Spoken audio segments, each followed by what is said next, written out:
Rasul, salam salam alaika ya Habib, salam alaika salawatullah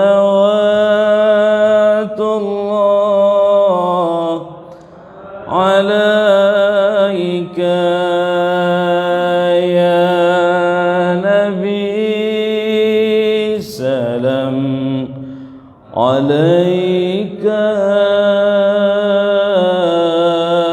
ya Rasul, salam salam alaika ya Habib, salam alaika salawatullah alaika. Assalamualaikum warahmatullahi wabarakatuh. Belum di ini apa mirror? Ada settingan mirror ya? Gimana? Sini bisa tuh. Iya, tadi mirroring. Ada yang bisa itu? Mana ya? Mirror. Duplikat. Coba. Tahu tidak nggak? Duplikat coba. Ya Nabi, salam alaika ya Rasul, salam salam alaika ya Habib, salam alaika salawatullah alaika. Anta syamsun anta badrun anta nurun fawqa nuri anta iksiru ghali anta misbahu suduri ya Nabi, salam alaika ya Rasul, salam salam alaika ya salam alaika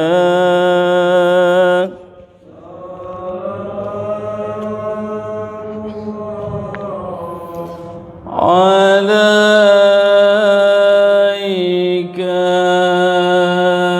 Assalamualaikum warahmatullahi wabarakatuh.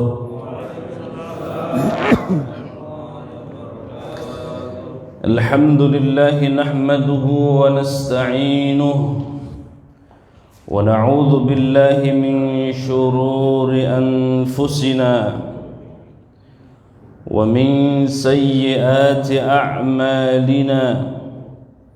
من يهده الله فلا مضل له ومن يضلل فلا هادي له. أشهد أن لا إله إلا الله وأشهد أن محمدا عبده ورسوله لا نبي ولا رسول بعده. Yuk bareng-bareng. Raditu billahi rabba وبالإسلام دينا وبمحمد نبيا ورسولا. Kita baca setiap pagi, setiap petang. Allah cukupkan. Raditu billahi rabba wa bil islami dina wa bi Muhammadin nabiyya. Qala rabbi shrah li sadri wa yassir li amri wahlul 'uqdatam min lisani yafqahu qawli. Qalu subhanaka la ilma lana illa ma 'allamtana innaka antal alimul hakim. قال الله تعالى في القرآن الكريم أعوذ بالله من الشيطان الرجيم بسم الله الرحمن الرحيم أولم يتفكروا في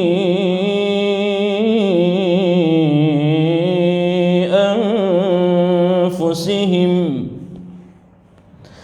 ما خلق الله السماوات والأرض وما بينهما إلا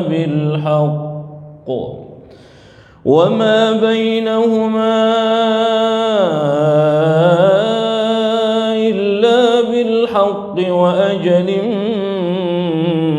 مسمى وإن كثيرا من الناس بلقاء ربهم لكافرون.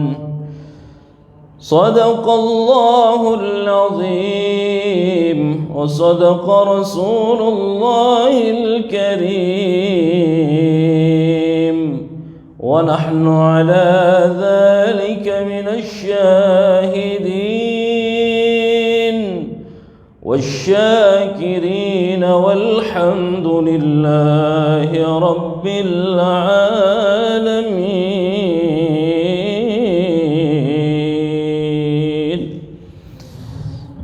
Sadaqallahul azim. Ibu bapak sekalian yang dimuliakan Allah Subhanahu wa taala,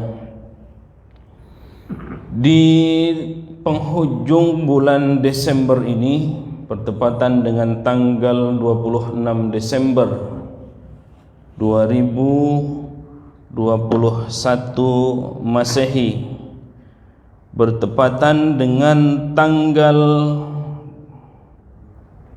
21 Jumadil Awal atau Jumadil Ula 1443 Hijriyah. Sudah berapa bulan lagi nih ke depan Ramadan? Jumadil Awal, Jumadil Akhir, Rajab, Sya'ban, Ramadan. Ya, kira-kira 4 bulan lagi ya. Ada 3 bulan lagi. Ya, Masya Allah, sudah dekat kita ke bulan suci. Berarti kurang lebih 3 kali lagi kita pertemuan insya Allah. Setelah itu off dulu Ramadan ya. Ibu bapak sekalian yang berbahagia, puji syukur marilah kita panjatkan kehadirat Allah Subhanahu wa taala atas berbagai rahmat, limpahan, curahan kasih sayangnya, termasuk di dalamnya pagi hari ini Allah berikan hidayah. Allah berikan kembali kehidupan setelah kematian sementara. Jadi tidur kita itu sesungguhnya atau pada dasarnya mati sementara. Maka doanya bismika Allahumma ahya wa bismika amut. Allah bangunkan lalu Allah tidurkan sementara. Allah matikan sementara, habis itu dihidupkan lagi. Ibu bapak sekalian yang dimuliakan Allah Subhanahu wa taala, tidak ada nikmat yang terbesar kecuali nikmat iman. Ya. biarpun sehat jasmani rohaninya, dilimpahkan kasih sayang luar biasa, ketika Allah tidak titipkan iman, rasanya apa bedanya manusia dengan makhluk yang lainnya, bahkan yang tidak berakal sekalipun. Meskipun kita keturunan Nabi, ketika Allah tidak memberikan hidayah, maka hidayah itu tidak mampir kepada kita. Apalagi kita ini bukan anak Nabi, bukan orang tua Nabi, bukan juga cicit. Masih ada keturunan ya, Nabi Adam. Ya, kita ini anak cucu atau anak keturunan Nabiullah Adam alaihi salatu wassalam. Hanya saja sudah jauh ya. Dari Rasulullah pun jalur siapa kita tidak tahu ini ya. Ada yang tahu silsilahnya sampai ke Rasulullah? Kalau kita urut-urut, pada akhirnya kita ini juga ke Rasulullah juga, gitu kan? Ke Rasulullah juga. Kalau diurut-urut apa ke Hasan, ke Husain, hanya saja ada legalitas untuk nasab sampai ke Rasulullah itu namanya Rabithah ya di Indonesia itu. Ibu bapak sekalian yang dimuliakan Allah, mari kita berdoa sebelum kajian ini. Yang sakit semoga Allah sembuhkan sakit kita, baik anak-anak kita, keluarga kita, tetangga-tetangga kita. Yang punya hajat apapun semoga Allah kabulkan semua hajat-hajat kita. Yang sedang mendidik anak-anak kita atau cucu-cucu kita yang sedang di pesantren atau di sekolah atau dimanapun, semoga menjadikan mereka generasi yang saleh dan salihah, senantiasa menjadi akhlaknya berakhlak Qur'ani, dan mudah-mudahan mereka menjadi pejuang-pejuang agama kita. Kita doakan juga khusus bagi orang tua kita yang sudah tiada, semoga Allah panjangkan usianya. Yang sudah tidak ada semoga Allah ampuni dosa-dosanya.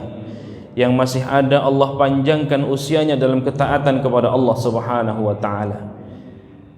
Orang tua kita yang sudah tidak ada Allah ampuni dosa-dosanya, Allah luaskan kuburnya, dan mudah-mudahan kelak berkumpul bersama para syuhada, para salihin, dan para nabinya Allah Subhanahu wa taala. Mari kita berdoa dan mudah-mudahan kita semua istiqomah dalam ketaatan kepada Allah. Andai kapanpun kita akan dipanggil oleh Allah, kita senantiasa titipkan doa, selipkan doa, ya Allah wafatkan kami dalam keadaan husnul khatimah. Wafatkan kami dalam mengucapkan kalimat la ilaha illallah Muhammadur Rasulullah. Ala hadhihi an-niyyah wa la kulli niyatin salihah wa la hadratin nabiyil mustafa syai'un lillahi lahum al-fatihah. A'udzu billahi minasy syaithanir rajim. Bismillahirrahmanirrahim. Alhamdulillahi rabbil alamin. Ar-Rahmanir Rahim. Maliki yawmiddin.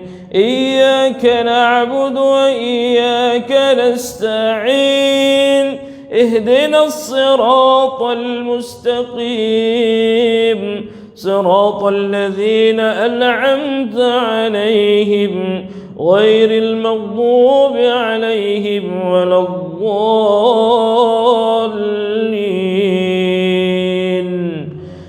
Amin. Baik, Bapak Ibu sekalian yang dimuliakan Allah, kajian kita pagi hari ini akan mengulas tentang perbuatan Allah. Salah satu kajian dari pemikiran kalam, dari ilmu kalam adalah perbuatan Allah. Kita sudah maklum dengan ayat di dalam surah Yasin yang ujungnya kun fayakun. Apa awalnya? Idza arada syai'an أن يقول له كن فيكون.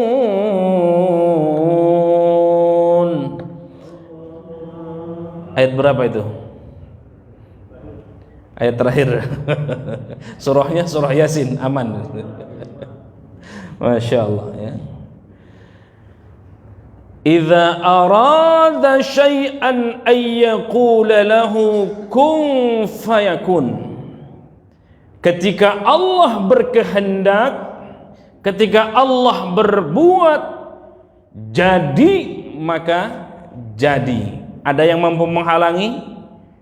Tidak ada. Ada yang mampu membisikkan Allah? Tidak ada, karena Allah zat yang paling sempurna dan zat yang paling berkuasa. Nah, maka salah satu bahasan dalam ilmu kalam ada perbuatan Allah, perbuatan Tuhan. Allah membuat takwa, Allah membuat fujur. Di surah apa itu? Surah Bismillahirrahmanirrahim. فَأَلْهَمَهَا فُجُورَهَا وَتَقْوَاهَا. Surah apa? Asy-Syams. Ayat berapa? Surah Asy-Syams pokoknya. Masya Allah ya. Kata Allah, فَأَلْهَمَهَا فُجُورَهَا وَتَقْوَاهَا. Allah mengilhamkan fujuraha, keburukan. Di sisi yang lain Allah juga mengilhamkan taqwaha. Tinggal manusianya mau berbuat baik, berbuat saleh atau berbuat salah. Nah, Allah berikan dua potensi manusia, potensi baik dan potensi buruk. Di dalam hati kita memang, kata Nabi, pesan Nabi 14 abad yang lalu, ini mohon dicatat dan diamalkan betul. Dan sering terjadi perang batin ya. Apalagi dalam bisnis, dalam urusan rumah tangga, dalam urusan apapun. Maka Nabi berpesan 14 abad yang lalu, kata Nabi, istafti qalbak. Pendek pesannya, mintalah fatwa kepada hatimu. Ketika kita ragu ini benar atau salah, ini subhat atau mubah, maka biasanya ada hati kecil yang berbicara. Itulah kata Nabi, istafti qalbak, minta fatwalah kepada hatimu. Kadang-kadang kata akalnya udah ambil aja, kagak ngapa-ngapa, cuman sedikit. Kata hati kecilnya jangan, itu kan bukan hak kita. Nah, ketika hati kecil itu berbicara demikian, maka ikuti hati kecil itu. Ini bangun sholat subuh mendengarkan kajian Dr. Hasani atau mendingan balik? Mendingan nonton TV saja. Hari ini, pagi ini di TVRI saya sedang juga di Serambi Islami. Kajiannya sama. Mendingan langsung di TV aja, nggak datang-datang ke masjid lagi. Toh sama orangnya Hasani juga.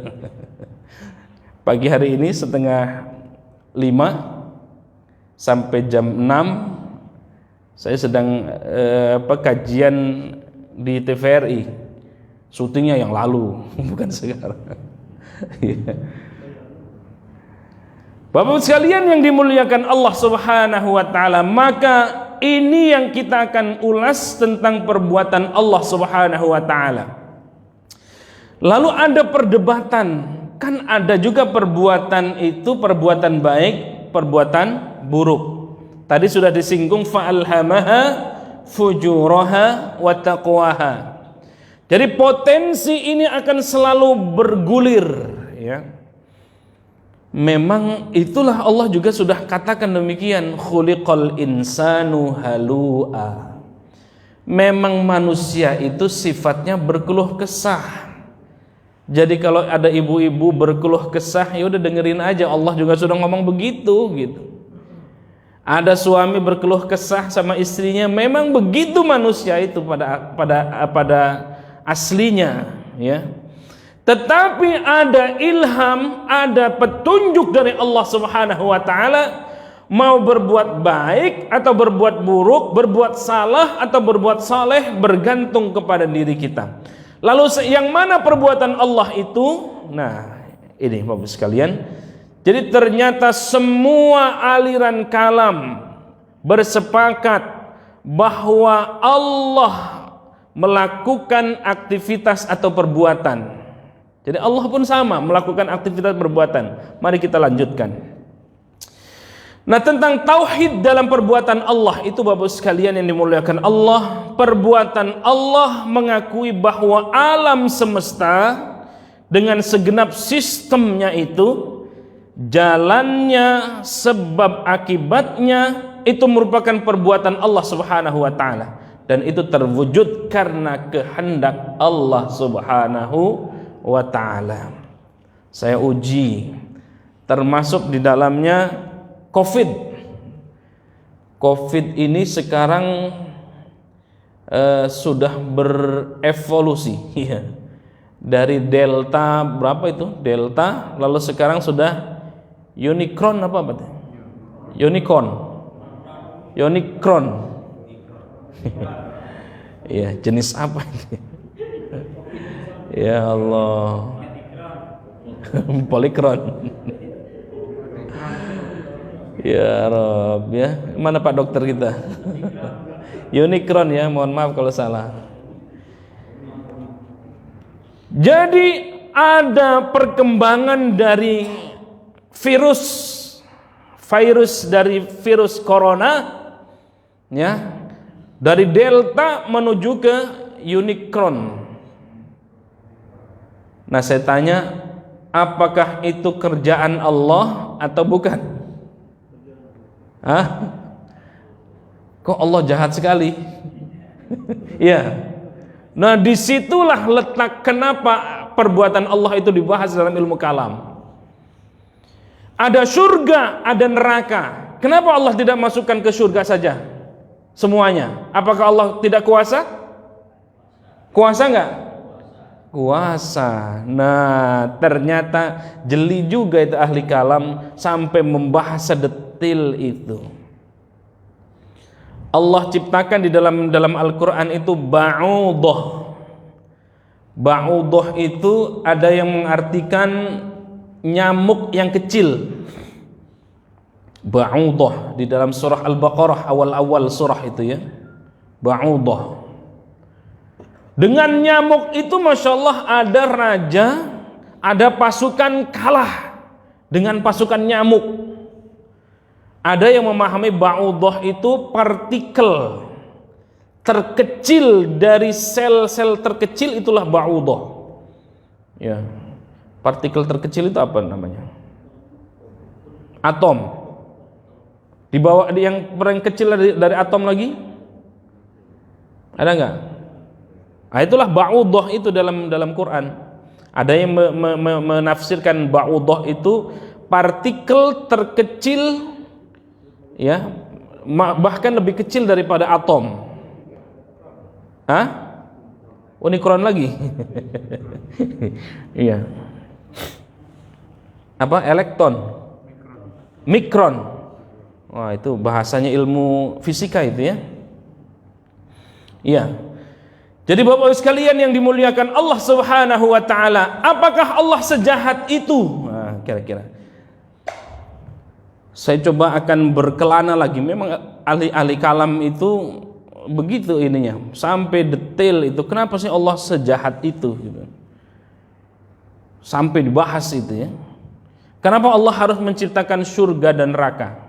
Kenapa Allah harus menciptakan kafir dan iman? Apakah, pertanyaannya, apakah Allah tidak mampu mengimankan seluruh penduduk bumi? Mampu enggak? Mampu. Mampu Allah. Membuat orang kafir semua, mampu enggak Allah? Mampu. Membuat semuanya beriman mampu enggak? Mampu. Nah, baik yang dimuliakan Allah Subhanahu wa taala. Jadi perbuatan Allah itu Allah berbuat sesuai dengan kehendaknya. Kita lihat di surah 85 ayat 16. Apapun yang dikehendaki Allah, apapun yang dimaui oleh Allah, apapun yang Allah berbuat itu sesuai dengan kehendak Allah Subhanahu wa taala. Tidak atas dasar intimidasi atau apapun. Beda dengan makhluknya. Makhluk sekelas malaikat itu kehendaknya atau kehendak Allah? Kehendak Allah. Kalau malaikat semuanya kehendak Allah. Tidak ada pernah membantah malaikat itu. Suruh sujud, suruh ngapain juga mau saja. Ya. Makhluk manusia kehendaknya sesuai kehendak Allah atau kehendak yang lain? Bisa dua-duanya. Karena tadi itu diberikan potensi falhamaha fujuraha wa taqwaha. Ada kalanya manusia berbuat baik, maka itulah sesungguhnya seperti kehendak Allah atau perbuatan Allah. Ada kalanya manusia berbuat buruk, bisa jadi itu atas kendali dari bujuk rayu syaitan. Ya setan lagi kan, setan. Apa yang dia lakukan tidak akan ditanya siapa lebih tinggi dari Allah sehingga berani mempertanyakan perbuatan Allah. Bahkan merekalah yang akan ditanya oleh Allah terhadap perbuatan yang telah mereka lakukan. Bisa lihat di surah 21 ayat 23. Setiap apapun yang kita kerjakan pasti akan dimintai pertanggungjawaban oleh Allah.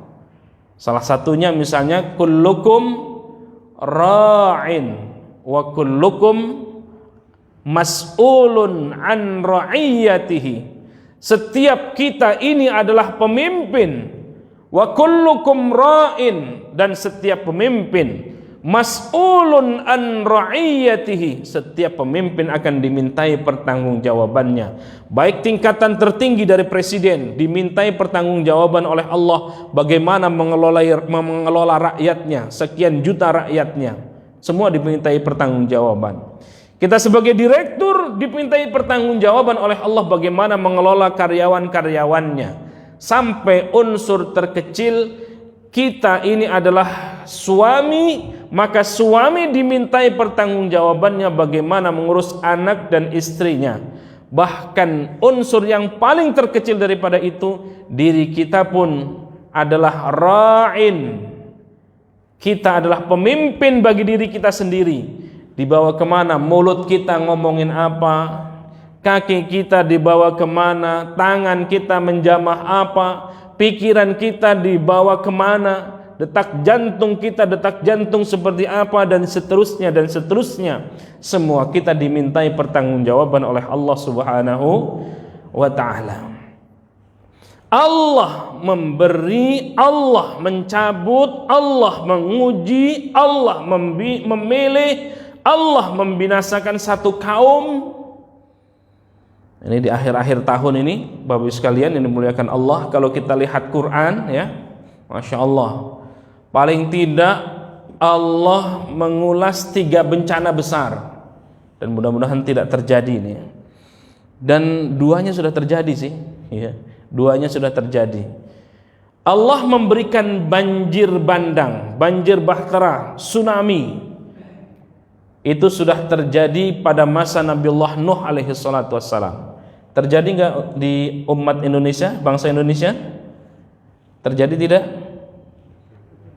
Terjadi, meskipun tidak sebesar banjir bandangnya Nabi Nuh. Lalu kemudian di zaman Nabi Syuaib alaihi salatu wassalam, Allah uji, Allah marah dengan menurunkan gempa. Terjadi bangsa Indonesia? Terjadi.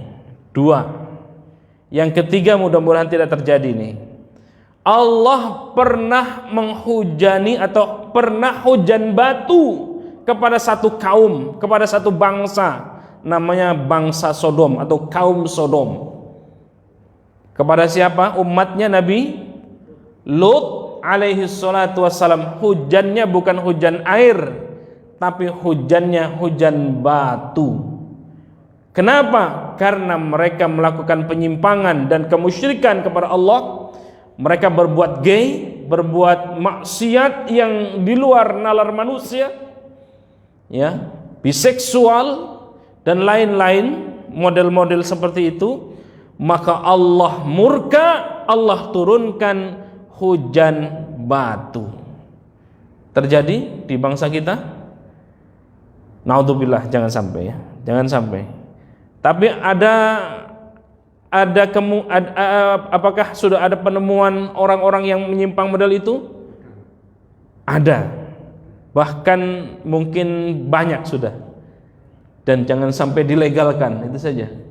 Kalau di negara-negara tertentu, di negara-negara barat, di Inggris, di mana lagi yang sudah membolehkan kawin sesama jenis, Belanda, Perancis, Jerman,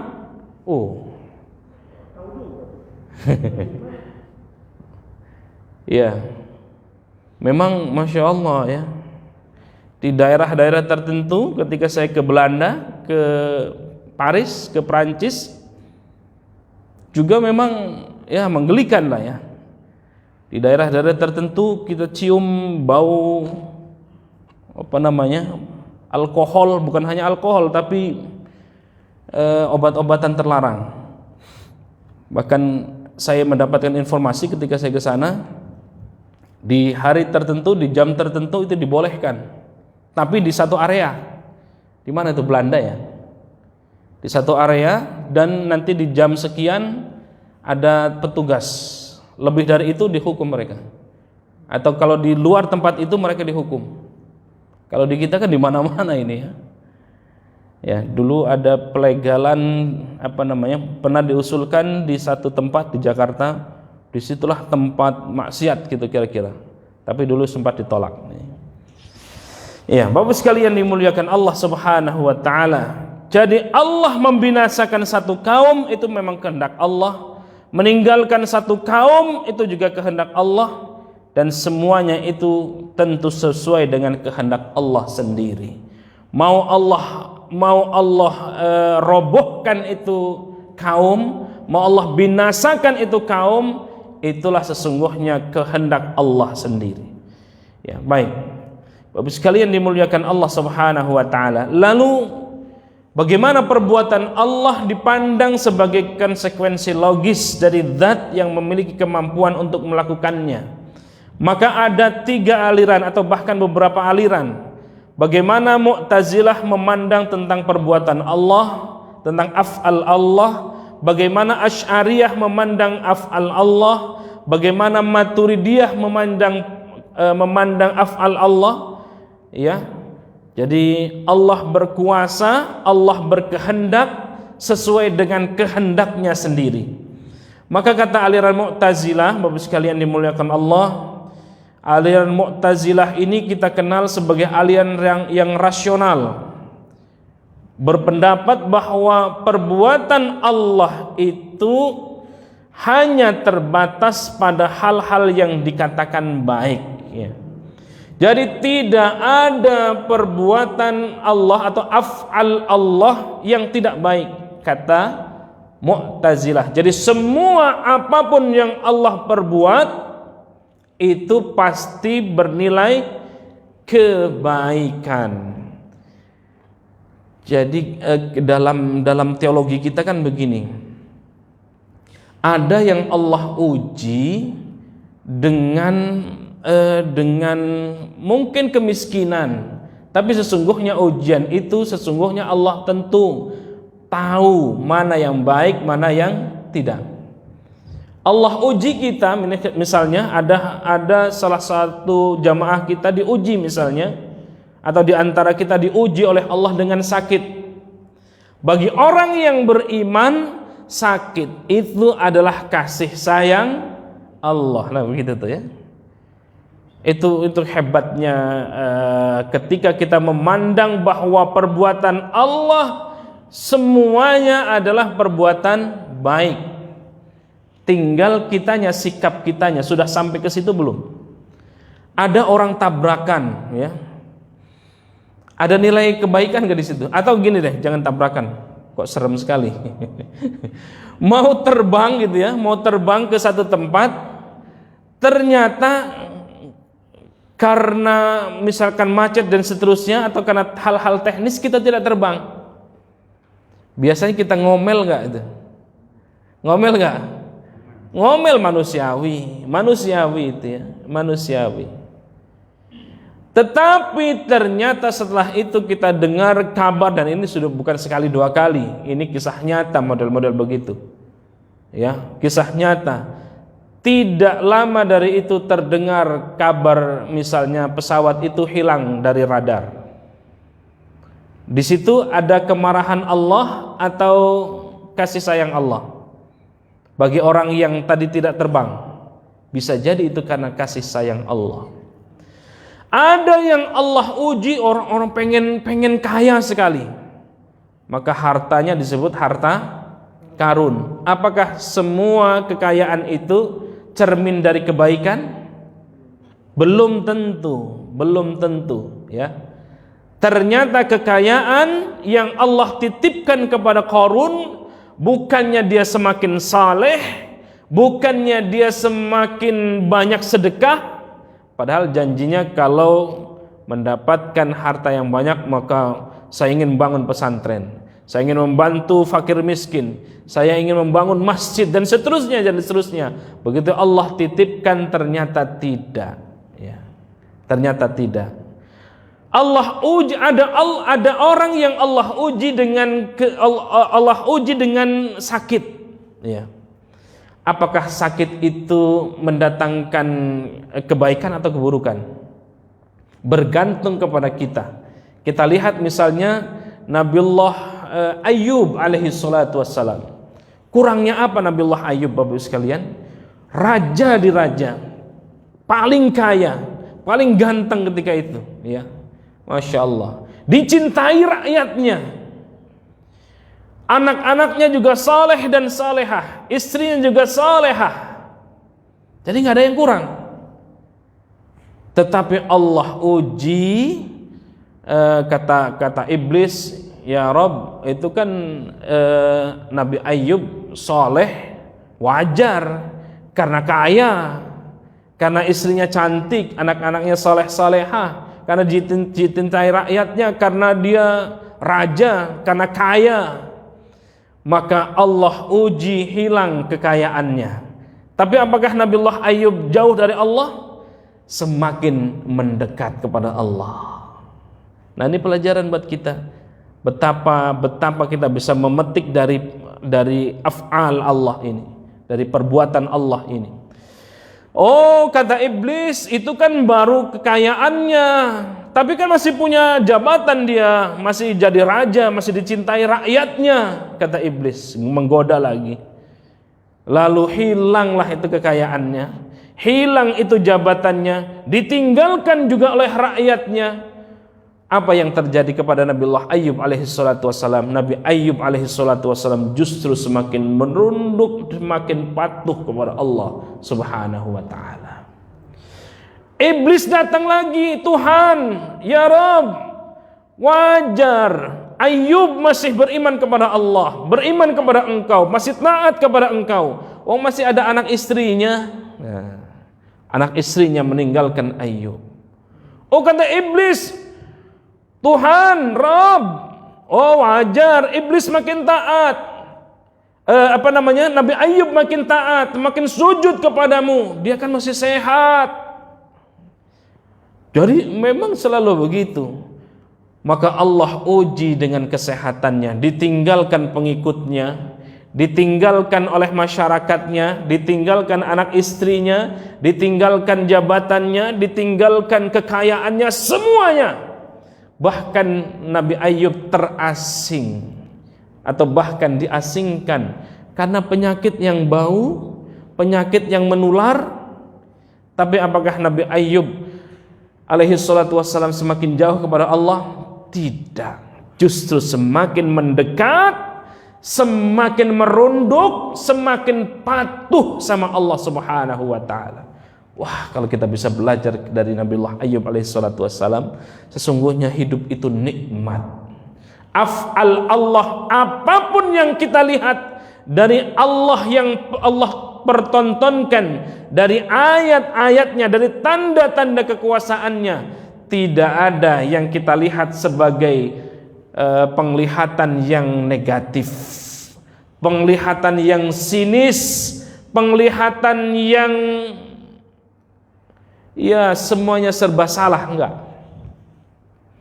Maka ketika pandangan kita terhadap apapun yang kita lihat sudah itu adalah perbuatan baik Allah, maka yang terjadi adalah Masya Allah, kita bisa belajar dari af'al Allah, apa yang disampaikan kajian pada hari ini, bunda-bundaku, Bapak Ibu sekalian dimuliakan Allah. Melihat kucing, ya, ada kucing, kita baru masak nih bunda-bunda, masak ikannya segar sekali. Hari Minggu kita belanja, ya, kesenangan bapaknya misalnya, kucing bawa itu ikan. Kira-kira apa yang kita lakukan? Ngejar kucing langsung memukul atau biarin aja? Bunda, biarin atau kejar kucingnya? Lah mau dikejar juga ngapain, mau udah dimakan. Emang kita mau ambil lagi tuh yang sudah dimakan? Ketika semua af'al Allah kita pandang sebagai kebaikan, maka kita melihat kucing pun adalah perwujudan dari Allah Subhanahu wa taala. Apa yang kita rasakan, apa yang kita alami, apa yang kita ucapkan, oh mungkin kurang sedekah, oh kurang ngasih. Kalau sedekah sama orang lain sudah, tapi bisa jadi sama makhluk Allah, hewan tidak. Ya. Ada orang yang marah-marah kepada kita. Bagaimana ketika kita sudah masuk atau sudah masuk poin ini? Ketika kita dimarahin orang, Pak, kira-kira nih kita marah balik atau menyalahkan diri sendiri? Halo? Halo bunda-bunda? Ada yang ngomelin kita baru pulang dari masjid, Masya Allah, baru ngikut kajian. Ada yang ngomel tetangga, kira-kira enaknya diapain itu tetangga? Didiamkan aja. Wih, Masya Allah kalau didiamkan saja. Karena kita sudah tahu, kita sudah belajar tentang af'al Allah, dan sebagai pribadi orang yang beriman, hebat luar biasa ya. Ketika ada orang yang memarahi kita, orang yang mendolimi kita, maka kita maafkan. Ada yang begitu jamaah kita? Insya Allah jamaah kita seperti itu ya. Belum? Insya Allah. Itu akhlak Nabi.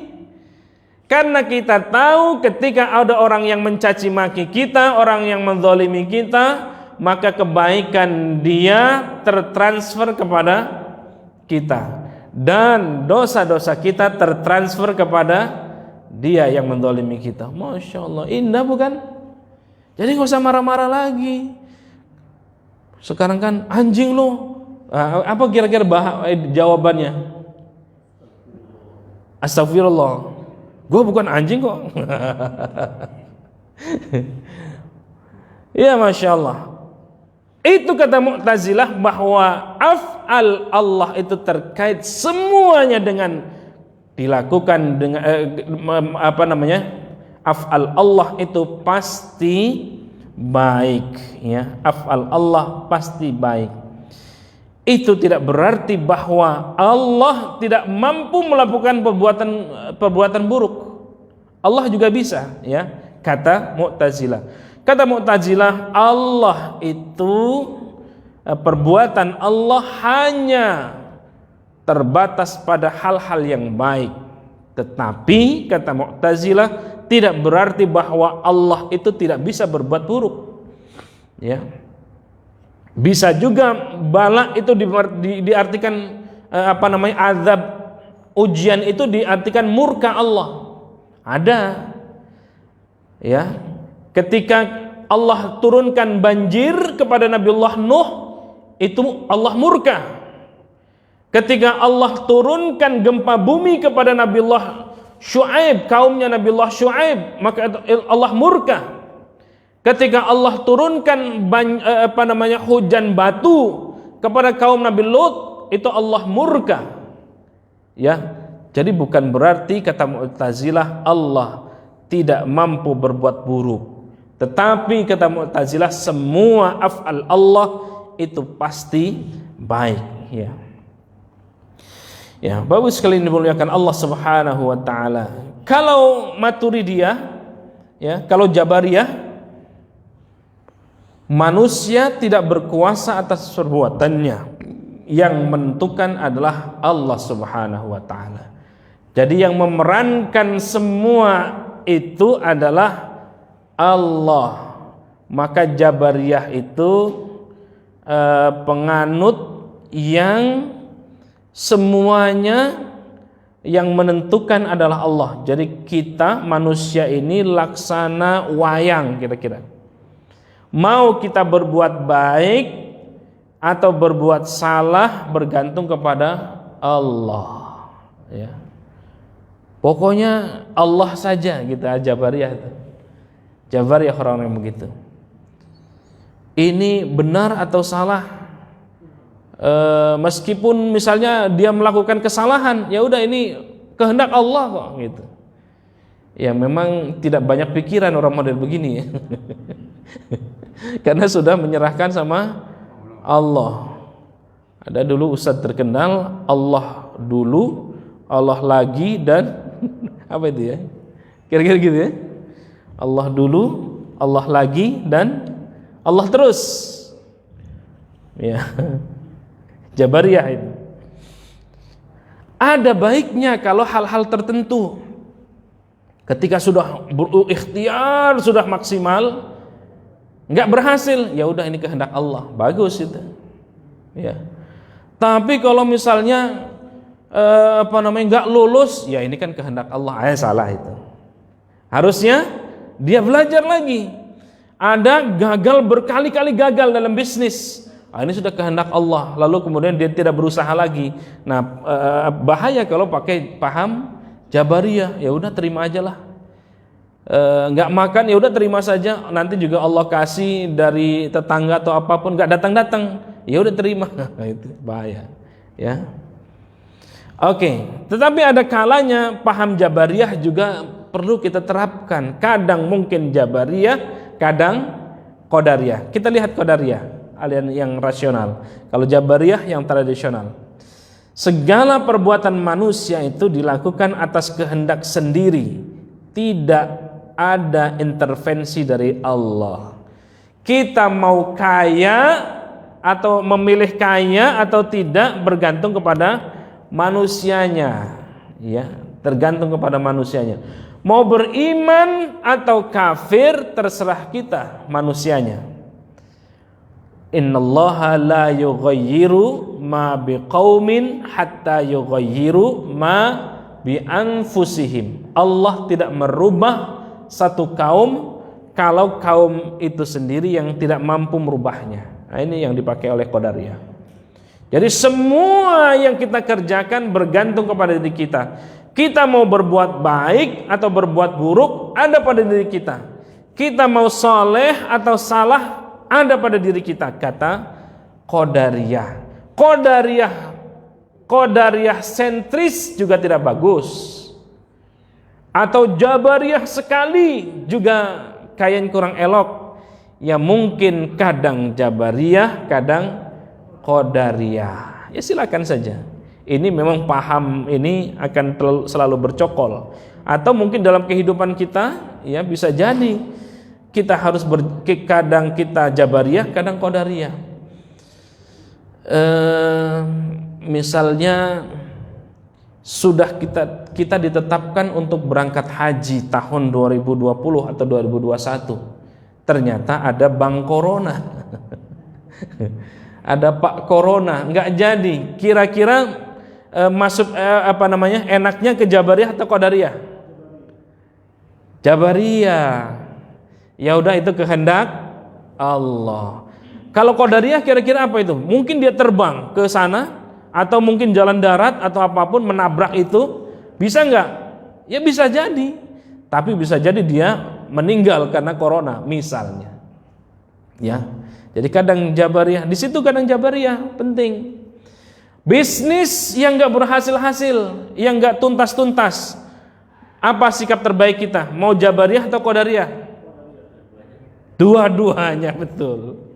Dua-duanya itu maksudnya, oh ini sudah ketentuan Allah, tapi sisi yang lain kita juga harus qadariyah, usaha tetap gitu. Kalau qadariyah terus itu stres nanti. Stres nanti. Baik, kita pindah ke berikutnya, Mu'tazilah. Ini juga aliran rasional. Tuhan atau Allah mempunyai kewajiban berbuat baik bagi manusia. Ya, jadi kebaikan yang kita miliki ini adalah karena Allah. Perbuatan-perbuatan baik yang kita kerjakan itu karena kehendak Allah Subhanahu wa taala. Kita lihat Asy'ariyah, kata Asy'ariyah, perbuatan manusia akan terwujud jika sesuai dengan kehendak Allah. Kalau tidak sesuai dengan kehendak Allah, tidak akan terjadi. Jadi kata Asy'ariyah, kita duduk di sini karena kehendak Allah lah yang menggerakkan. Kalau tidak karena Allah, tidak bisa. Kita mau mendengarkan ceramah itu karena kehendak Allah. Ini yang agak moderat Asy'ariyah ini, yang kemudian dipakai di paham di Indonesia ini ya, termasuk Ahlus Sunnah wal Jamaah ya, Asy'ariyah ini. Baik, kita pindah, waktunya masih baru ngomong waktu sudah diingatkan. Bisa kita lanjut 5-10 menit lagi ya. Suatu saat nanti akan berbalik ya. Yang menyakiti suatu saat akan disakiti. Kalau begitu jangan pernah menyakiti. Yang pernah mengkhianati suatu saat bisa jadi, saya menggunakan bahasa bisa jadi ya. Bisa jadi akan dikhianati. Yang melukai suatu saat akan dilukai. Yang meninggalkan suatu saat ditinggalkan. Kenapa? Karena Allah Maha Adil. Setiap perbuatan Allah, setiap perbuatan pasti ada balasan. Sama ada di dunia, ada di akhirat. Di dunia maupun di akhirat sama. Bukan berharap akan jadi begitu, tapi hukum Allah itu pasti. Kalau kita mau merujuk kepada Quran, banyak sekali di antaranya, in ahsantum li anfusikum wa in asa'tum falaha. In ahsantum, jika kita berbuat kebaikan, kebaikan itu untuk orang lain atau diri kita? Ya, jawaban yang bagus. In ahsantum bagi siapa? Li anfusikum. Ketika kita semua berbuat baik, maka yakin meskipun kita berbuat baik kepada orang lain, kita banyak menolong orang lain, pada hakikatnya menolong orang lain atau menolong diri kita? Menolong diri kita, betul. Sebaliknya kata Al-Quran, wa in asa'tum falaha. Jika engkau pernah menyakiti orang, jika engkau pernah mendolimi orang, jika engkau pernah menyakiti orang, jika engkau berbuat keburukan, keburukan itu untuk orang lain atau diri kita sesungguhnya? Wa in asa'tum falaha, kata Quran. Jika engkau menanam biji keburukan, maka keburukan itu juga akan ada pada diri kita. Jadi enak adem itu kita berbuat apapun itu, karena tahu koridornya. Kita mendapatkan kebaikan hari ini, bisa jadi itu adalah manifestasi dari kebaikan-kebaikan yang pernah kita perbuat, atau bisa jadi kebaikan-kebaikan yang kita terima hari ini adalah buah doa-doa dari orang-orang baik, baik dari orang tua kita maupun keluarga-keluarga kita. Wa in asa'tum falaha. Jikalau kita mendapatkan keburukan-keburukan hari ini, sial atau apapun itu bentuknya, bisa jadi kesialan, kemalangan itu dulu pernah kita berbuat kepada orang lain sehingga hari ini kita menerima itu. Dan yang terpenting adalah ketika di akhirat, sama seperti kita menanam biji kebaikan, ya, maka kehidupan dunia itu sementara. Ini kemarin saya sampaikan di takziah salah satu jamaah saya di sana di Ciputat. Penantian yang terlama. Saya ulang lagi, penantian yang terlama adalah penantian pasca kematian kita.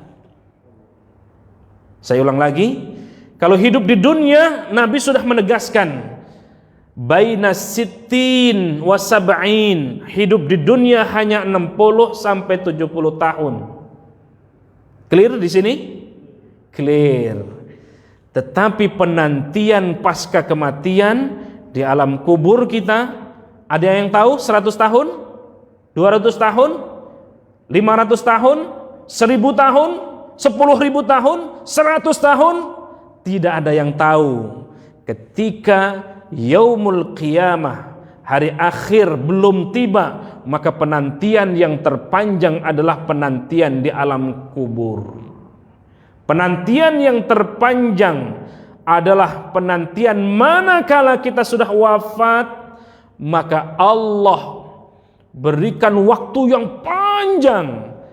Ada alam kubur, ada alam mahsyar, yaumul mizan, yaumul hisab, baru kemudian siratul mustaqim, baru surga neraka. Panjang.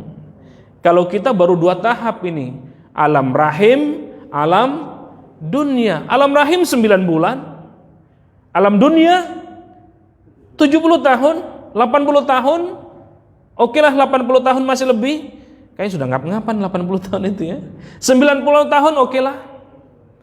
Maka tidak ada yang kita perbuat kecuali kebaikan. Jangan sekali-kali berbuat keburukan, meskipun keburukan itu sekecil darah pun.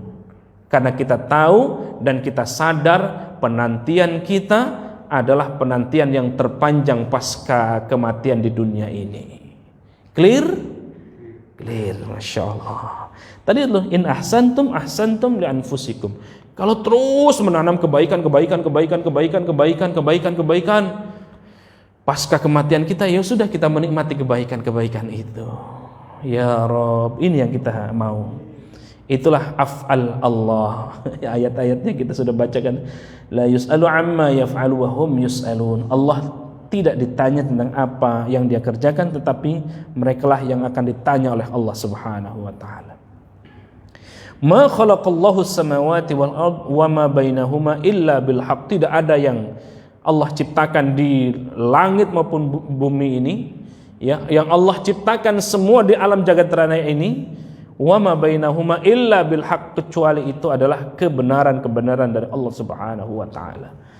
Ya, kelihatan enggak ini?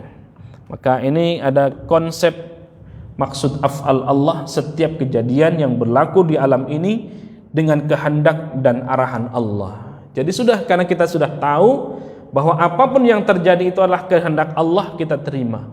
Baik itu yang syar maupun yang khair. Yang khair pasti kita menerima, tetapi yang syar ini belum tentu orang bisa menerima.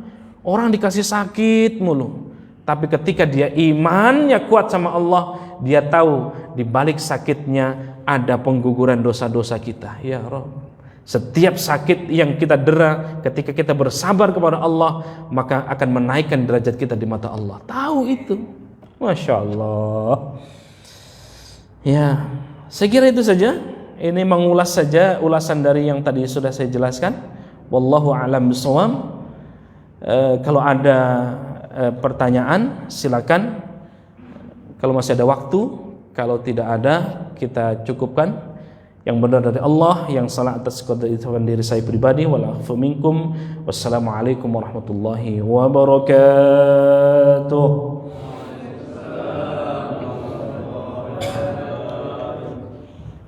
Monggo, ada tanya jawab. Bismillah.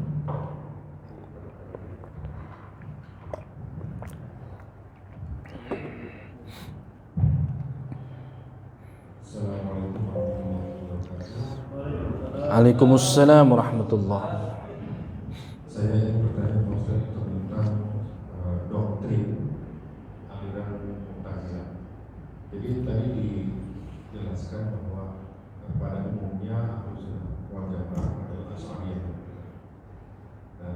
Nah, ini ada artikel yang saya baca di salah satu internet bahwa pada dinasti Khilafah Abbasiyah penerapan aliran Mu'tazilah ini sangat ekstrim sehingga salah satu ulama besar itu Ahmad bin Hanbal itu sampai disiksa dan dikurung karena ada perbedaan di mana Mu'tazilah mengakui Al-Quran adalah makhluk Iya. ditolak oleh Ahmad bin Hanbal. Jadi yang saya ingin tanyakan adalah yang dimaksud makhluk oleh mereka Mu'tazilah itu seperti apa dan bagaimana sih sebenarnya Asy'ariyah atau Al-Quran wal Jamaah memandang apa itu perbedaannya di mana kok sampai Waalaikumsalam. Bagus sekali pertanyaannya. Sayap kanan. Biasa. Ada? Silakan. Oh, ada dua. Silakan, Pak Ji.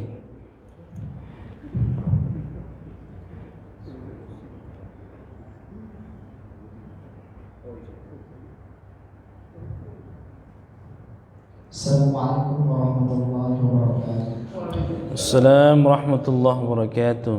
Ustaz, saya mau nanya, tadi kan ada apa? Hukum Allah yang meninggalkan akan ditinggalkan.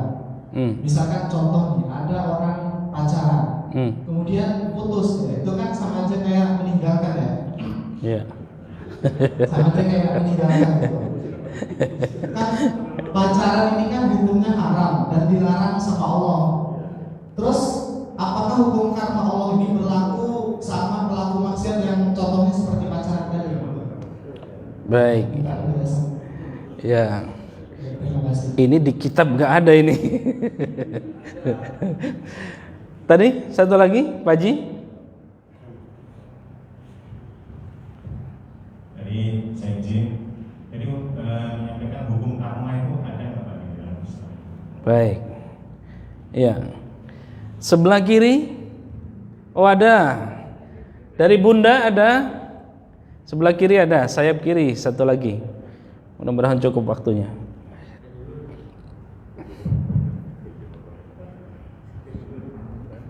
Betul.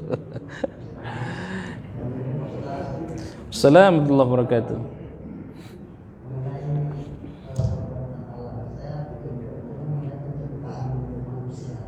Ya.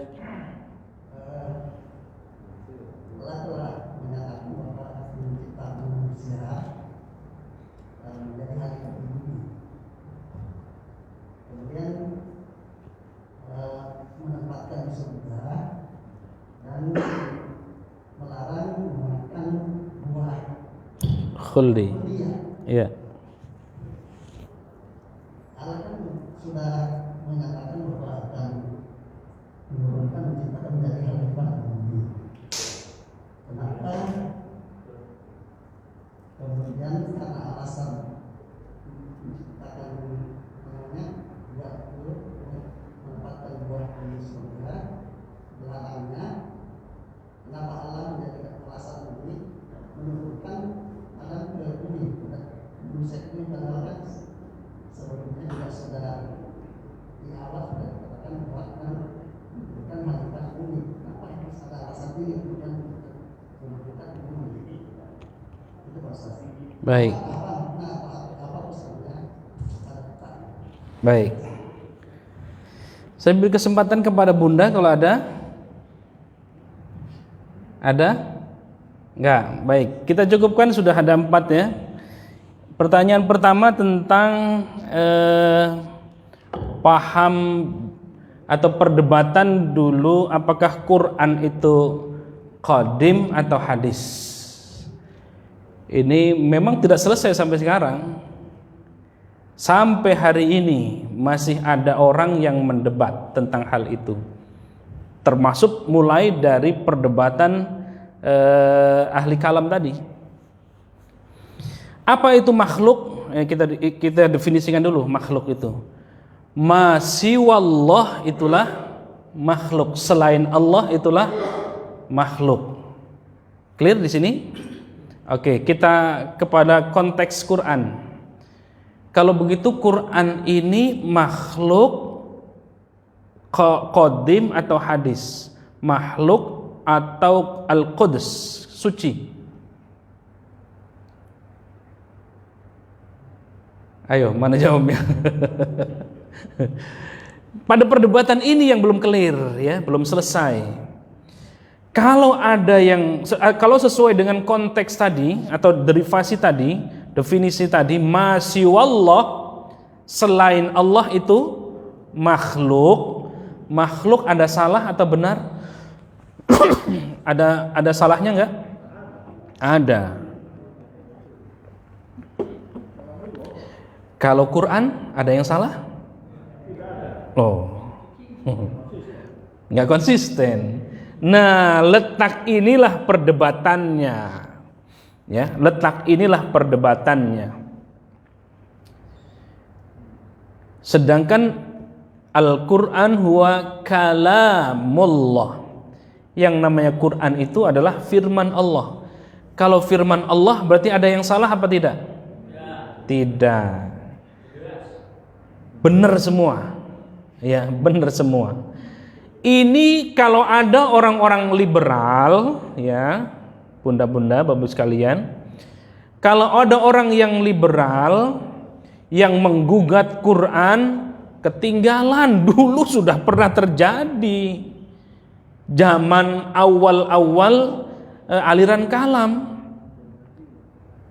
Jadi nggak usah panikan, nggak usah jangankan itu bapak sekalian. Kalau ada yang nyalahin Quran, 14 abad yang lalu sudah ada. Allah menantang, Qurannya ada.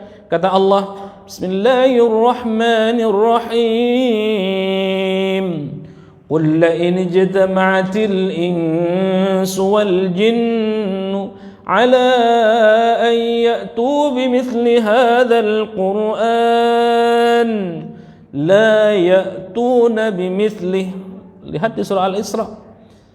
Qul, katakan wahai Muhammad, kalau ada orang yang menentang kamu, ada orang yang meragukan Quran, qul la in ijtama'atil insu wal jinnu, silakan suruh kumpul itu, bukan hanya manusia saja, silakan dari jenis jin dan manusia kumpul untuk membuat yang serupa dengan Quran, la ya'tuna bimithlihi. Sampai hari ini, dari 14 abad yang lalu Quran turun, nggak ada yang mampu menandingi Quran. Nggak usah yang satu Quran, yang satu jenis dengan Quran. Fa'tu bisuratim min mithlih, silakan dilihat surah Al-Baqarah. Nggak usah yang semodel Quran deh, 30 juz, nggak. Fa'tu bisuratim min mithlih, datangkan yang satu surah saja. Nggak ada itu. Dulu ada Musailamah yang bergenal Al-Kadzab. Musailamah Al-Kadzab buat Quran yang sejenis. Surah Al-Fil menyamai Al-Fil, Mal-Fil, wa ma adraka mal-fil, wa huwa qurtumun tawil. Al-Fil, gajah. Tahukah apa itu gajah?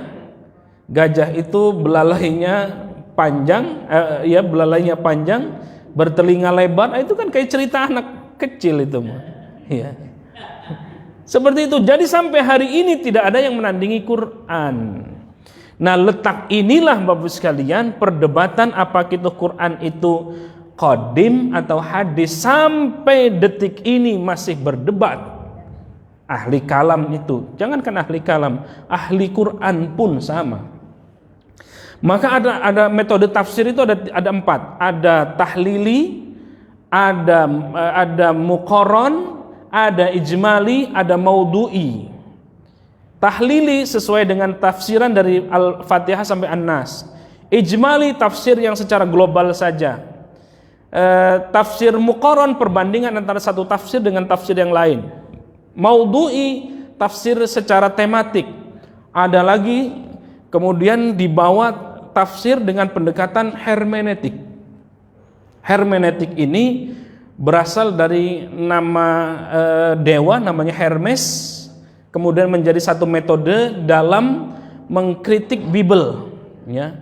Lalu kemudian ada orang-orang orientalis ingin membawa hermeneutik ini untuk mengkaji Quran karena menyamakan dengan makhluk tadi.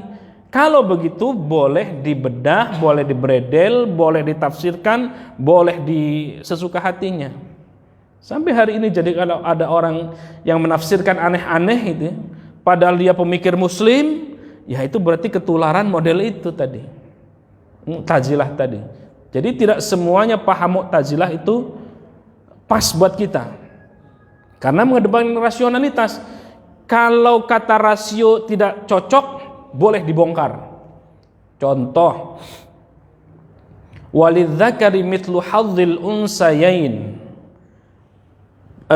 Laki-laki dalam waris itu baginya 2:1. Lalu kemudian ini tidak sesuai logika nih, kata pemikir muslim tadi. Apa tidak sesuai logikanya? Karena sekarang sudah emansipasi wanita, harusnya bagian dari waris itu sama dong. Kalau laki-laki 2, perempuan juga 2. Kalau laki-laki 1, perempuan juga 1. Nah, ada yang menggugat soal ini. Nah, tidak ngerti dia. Ada dalam Quran itu, dalam ulumul Quran, qat'iyyud dilalah, ayat-ayat yang sudah qat'i yang tidak bisa diganggu gugat. Ada lagi yang dengan pongahnya ingin memindahkan bulan haji, ya, ibadah haji selain di bulan haji, ya, karena alasannya sudah penuh, ngantri lama, nggak usah berangkat haji itu ke tanah suci, ya, ke tanah abang pun jadi, ke asrama haji pun jadi, dan nggak mesti bulan haji. Nah, ini namanya sudah keblinger, karena menganggap bahwa Quran itu bukan teks suci lagi. Padahal ada ayatnya, al-hajju asyhurum ma'lumat. Bulan haji itu bulan-bulan yang sudah ditentukan. Nggak bisa di bulan Rabiul Awal, nggak bisa di bulan lainnya, bulan Rajab dan seterusnya. Bulan haji ya Dzulqa'dah, Dzulhijjah, di bulan Dzulqa'dah itu. Begitu Bapak Ibu sekalian tentang tadi. Jadi perdebatan itu memang dibawa ke ranah politik. Ya, sama seperti beberapa tahun yang lalu sempat ramai, apakah ini menista Quran atau tidak? Ramai. Oh, itu udah ketinggalan sebenarnya. Udah ketinggalan, jauh ketinggalan. Dulu Imam Ahmad bin Hanbal digantung, dieksekusi mati karena mempertahankan itu. Bahwa Quran itu tidak begitu. Quran itu suci, teks suci. Tidak hadis, bukan makhluk. Kalau makhluk boleh dikritisi, boleh dibedah dan seterusnya.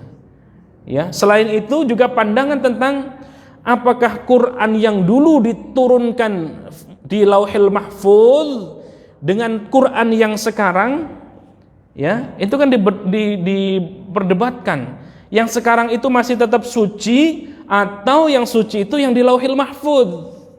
Nah, panjang lagi nih bahasannya. Ya, kebetulan kajian saya itu ada di buku saya, di disertasi saya itu, Diskursus Munasabah Al-Quran. Searching saja Hasan Ahmad Said, Diskursus Munasabah Al-Quran, dapatkan bukunya. Cukup ya? Baik. Tentang pacaran. Iya, yang meninggalkan akan ditinggalkan. Maksudnya yang ditinggalkan di sini adalah meninggalkan yang kalau dia meninggalkan maksudnya berbuat keburukan, ya keburukan itu akan terjadi kepada dia yang sama. Ya. Kalau meninggalkan kebaikan, ya dia akan mendapatkan kebaikan. Meninggalkan pacaran tadi ya, meninggalkan pacaran berarti kebaikan itu, berarti dia akan mendapatkan ganti yang lebih baik. Kira-kira begitu. Yang ketiga, hukum karma. Apakah ada hukum karma? Ya, kalau melihat yang Perspektif hukum Islam dulu ya. Kalau dalam perspektif hukum Islam itu hukum karma sesungguhnya tidak ada. Ya, hukum karma dalam perspektif seperti budaya Jawa ya, budaya Jawa. Tetapi kalau melihat dari perbuatan Allah ini, semuanya kan dipandang itu baik ya. Bahkan yang buruk menurut kita ya, yang buruk menurut kita bisa jadi itu menurut Allah baik. Nah, itu yang pas, itu yang benar. Ada orang ya tadi itu ya. Jadi kalau sudah begitu pikirannya, kita husnudzon saja sama Allah ya. Husnudzon, mau masuk ke perguruan tinggi anak kita nggak diterima di situ. Rupanya Allah ganti dengan perguruan tinggi yang lebih baik. Atau perguruan tinggi itu ternyata bodong misalnya, atau yang lain-lain. Saya dulu ketika S1, doa saya itu Masya Allah ya, pengen kuliah ke Timur Tengah, nggak ada yang lain, itu doanya. Pengen kuliah ke Timur Tengah, pengen kuliah ke luar negeri lah gitu kira-kira. Semenjak semester 5 ke atas itu pengen doa, tapi nggak dikabul, alhamdulillah. Selesai S3 saya di Indonesia semua. Tapi dikabulnya dalam pandangan saya atau dalam, oh ya Allah ini saya dikabulnya justru setelah doktor. Setelah doktor baru saya bisa short course ke Mesir, short course ke Madinah, short course ke Iran, short course ke Turki, short course ke Eropa. Justru jawaban Allah setelah saya selesai doktor. Dulu pernah saya doa lagi nih, zaman masih ikut MTQ. Ya, MTQ baik tingkat kecamatan, kabupaten kota, provinsi sampai tingkat nasional. Ya. Ya Allah, saya pengen dulu, Masya Allah, juara 1 tingkat provinsi itu haji Pak. Ini ya, juara 1 hadiahnya haji. Hadiahnya haji dulu sebelum ini sebelum ngantri ya. Ya Allah, qadarullah saya tuh nggak pernah dikasih juara 1. Juara 2 mulu nggak berangkat. Begitu saya juara 1 sudah ngantri panjang, nggak dikasih haji, cuman umroh doang. Ya gitu. Tapi doa saya itu terkabul justru setelah 2018. 2018 dari 2004 panjang kan. 2018 saya petugas haji dari DKI Jakarta. 2019 saya bawa ke BIH.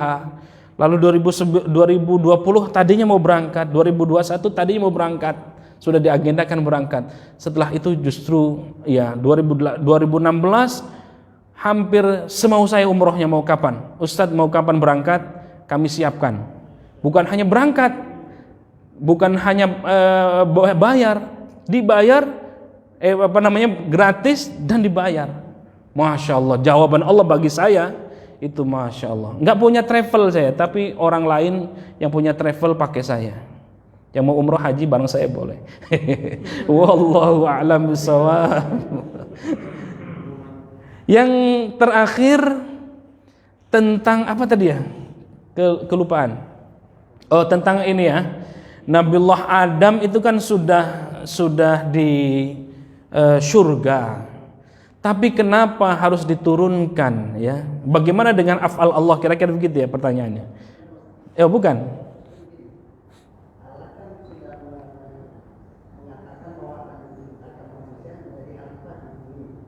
Khalifah ya fil ard.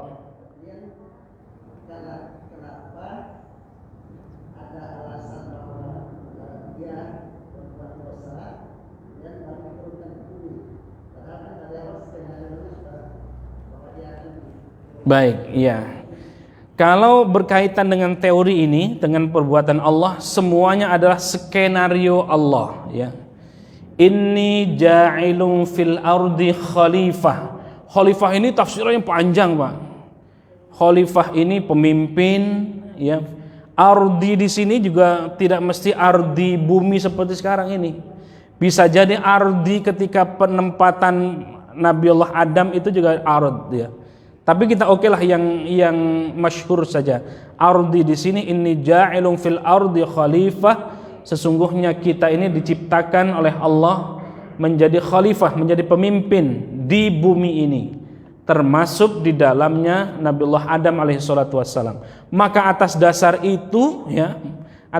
itu skenario Allah, kalau melihat perbuatan Allah ini, Nabiullah Adam alaihi salatu wassalam yang sudah di surga dengan Siti Hawa, lalu kemudian mereka tergoda oleh rayuan iblis, dan pada akhirnya Adam terusir dari surga, diturunkan ke bumi ini.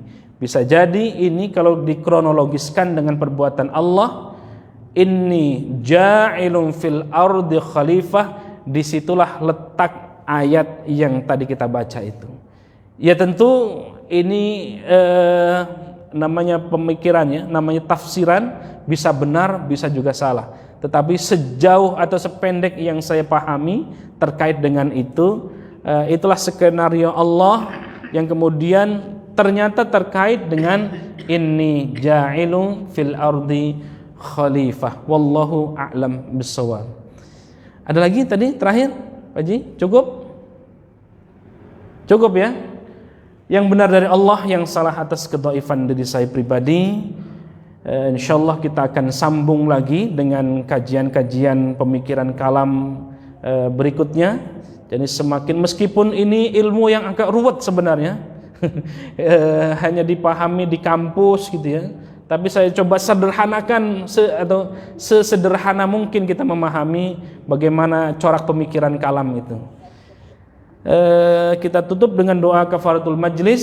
Subhanakallahumma wa bihamdika asyhadu an la ilaha illa anta astaghfiruka wa atubu ilaik.